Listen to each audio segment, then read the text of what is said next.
Hello, this is Dr. Uzo, the water guy, and this is broadcast number 15. This broadcast is devoted to providing you an idea of the estimated total water in the entire world, the total water resources of the world. I presume that the sheer nature of this subject matter may make some of you skeptical or even to begin to wonder how in the world, if you would pardon the pun, it is possible to estimate such a number. And my answer to that possible question is that to give you the assurance that tremendous amounts of efforts by researchers and scholars have gone into coming up with estimates that are reasonable enough to gain acceptance by world governments, government agencies, and renowned world organizations.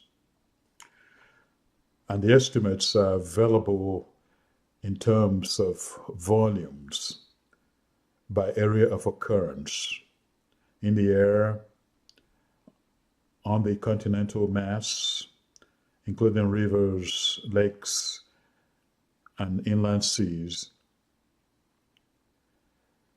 including icebergs, glaciers and ice packs, and of course, the oceans of the world. And of course, I also do presume that you would agree with me that speaking of global water in volumes like this will involve stupendous numbers expressed in figures of very high dimensions, which you will see in a few moments.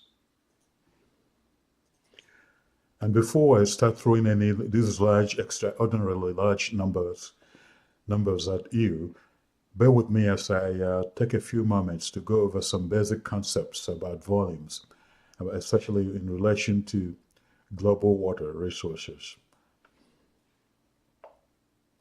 Let us begin with considering the unit referred to as acre-foot, which is used largely in the United States of America to represent the volume that covers 1 acre of land up to a height of 1 foot, or an area of 43,560 square feet covered up to a height of 1 foot, or in metric units, an area of 1,233 square meters covered to a height of 1 meter with water.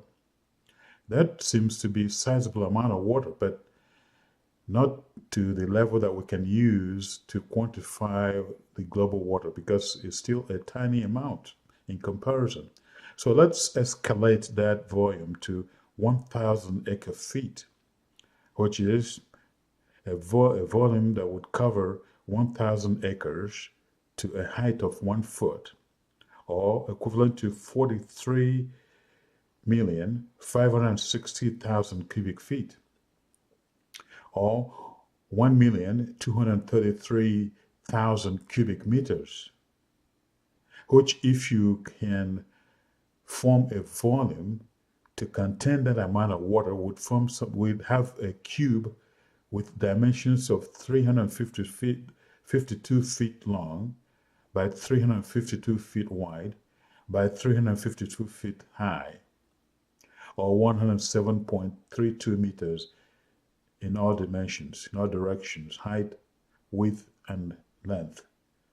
And such a cubic figure would dwarf famous landmarks like the Statue of Liberty, a height of 352 as opposed to a height of 305 for the Statue of Liberty. And yes, in comparison to the size of a human. So even with that type of volume, we're still speaking of minuscule amount of water in comparison to the global volumes we're going to deal with. Hence, let me invite you on a little stretch of our imagination going back to the kitchen cabinet or the coffee table to take a look at a cube of sugar, and imagine that cube of sugar to represent something of this nature in these dimensions: 1 mile long, 1 mile wide, and 1 mile high, or 1.6 kilometers long, 1.6 kilometers wide, and 1.6 kilometers high, to make 1 cubic mile of volume, or 4.2 cubic kilometers of volume. And any such volume will contain about 3,375 acre-feet. That is 3 times what we're looking at in this figure. That's also equivalent to 147 billion cubic feet, or 1.1 trillion US gallons of water. So this is the kind of escalation in dimensions we would need to reasonably represent the volume of water resources on Earth. So imagine this cubic mile volume, arranged in a figure like this: several cubic miles going this way, several cubic miles going that way, and several cubic miles high. Then you begin to reasonably represent the total water in nature, which has been estimated to be 326 million cubic miles, or in metric units, 1,369 million cubic kilometers. Let's take just a few seconds to let that number sink in. And here's how the water is distributed in nature. In the atmosphere, 3,100 cubic miles, or 0.001%, very tiny in comparison to the total. And on land,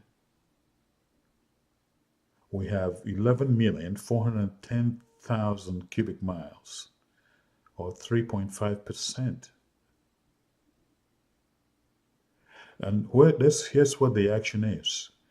Most of the Earth's water resources is in the world's oceans, about 321 million cubic miles, or 96.5% of this total number.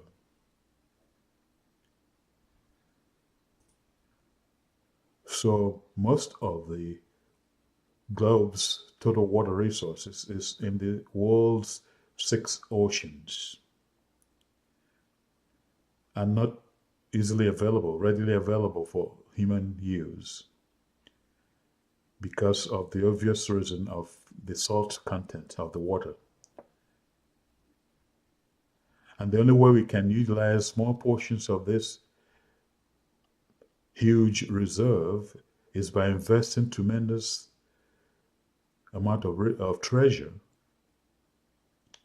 to convert the salt water into fresh water through desalination.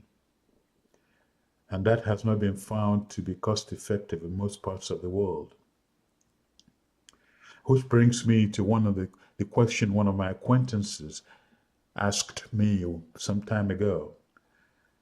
How come we cannot pump some of this water on land to use in creating lakes everywhere, especially in the desert areas, to make water widely available?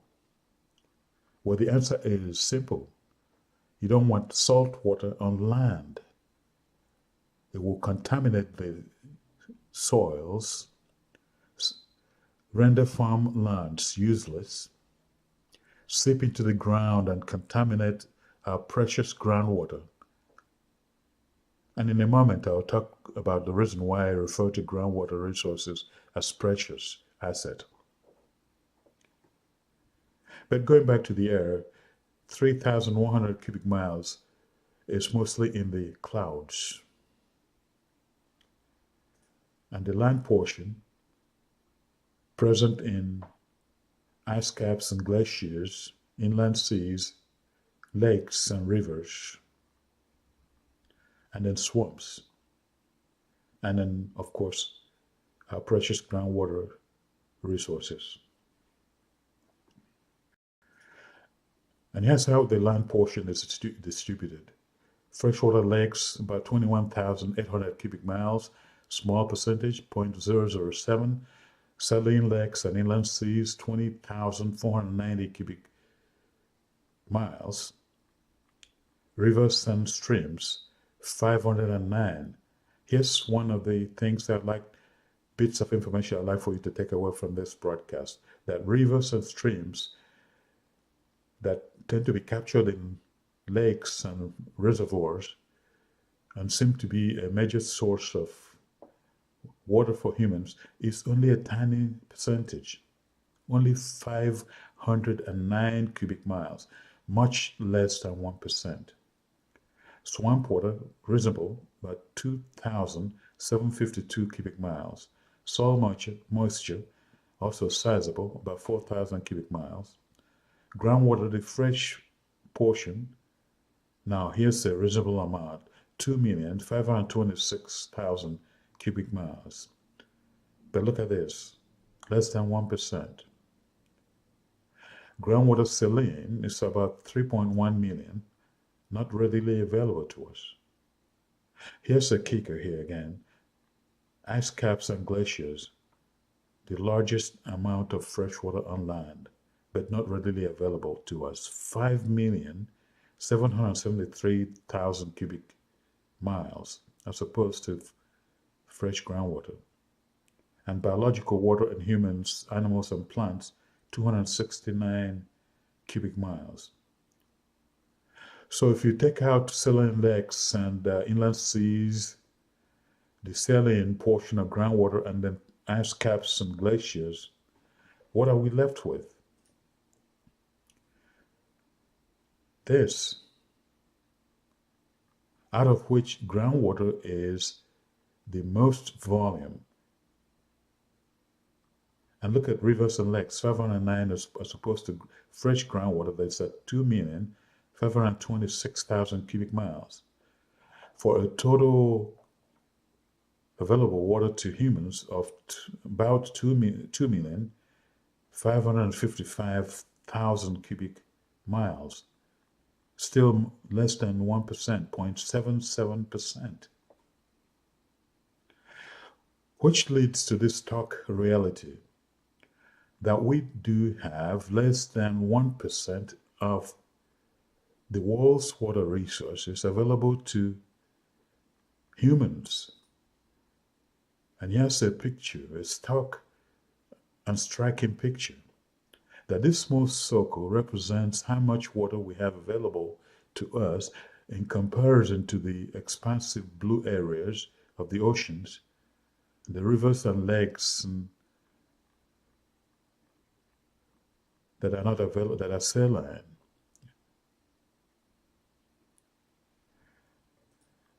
Less than 1% of water resources of the world available to 7.5 billion people and growing for drinking, food production, and other domestic uses and agricultural uses, and for commercial and industrial uses. So we must make every effort to protect our groundwater resources, especially, but the entire 1%. Protect and conserve. But remember to drink water for your health, but most importantly, guard and protect and conserve our 1%, or less than 1%. This is Dr. Uzo, the Water Guy, thanking you for watching this video, and I look forward to seeing you in future broadcasts. Thanks again.